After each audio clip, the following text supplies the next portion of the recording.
Hello and welcome to this week's Tour Tuesday. The inner ward of Bamburgh Castle holds many secrets, and one of the most interesting is the Church of St. Peter, or the Chapel of St. Oswald. Across from the modern stateroom stands a small ruin, but don't be fooled, because the ruins were modified during the Victorian age. There seems to have been an intention to rebuild a chapel on the spot even in the 18th century, but it was never completed and dismantled early in the 19th century.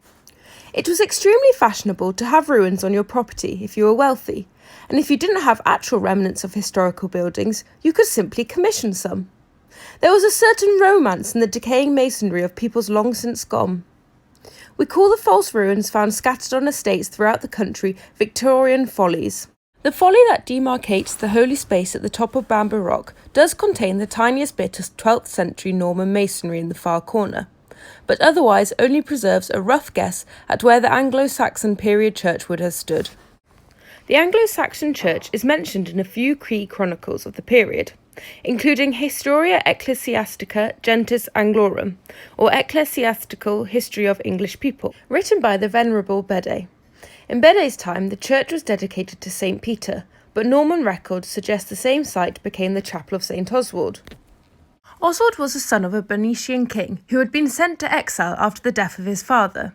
He was victorious over the numerous rival communities and kingdoms during his reign, and he was regarded as the overking of the English, called Bretwalda. The northern kingdoms of Bernicia and Deira were joined for perhaps their most successful stretch by Oswald.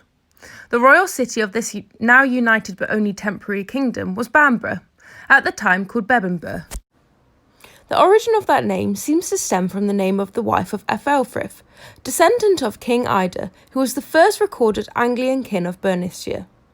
Oswald encouraged the Celtic Christianity brought by Aidan from Iona, but later founder of Lindisfarne, making the united Northumbria a Christian kingdom. Bede's ecclesiastical history is also full of many juicy little morsels about Anglo-Saxon kings, and King Oswald is no exception. One anecdote of Oswald's piety, witnessed by Aidan, bishop turned saint, is recounted by Bede. At dinner, the two men received word that outside a crowd of beggars had amassed, hoping the king would spare some food. Oswald immediately sent his silver plate piled with food out to them, and had the plate broken up and pieces given to each. Aidan was so pleased by such a gentle and generous king, he held the hand that had offered relief to the poor of his kingdom, and blessed him that his arm and hand would never wither. When Oswald was defeated by Penda, the last pagan king of the Mercians, his head and limbs were struck from his body. The arm and the hand were eventually recovered and sent to Bamburgh, where they lay in a reliquary of silver. In 1997, 2000 and 2010, the BRP did some geophysical surveys of the area where the Victorian Folly now stands.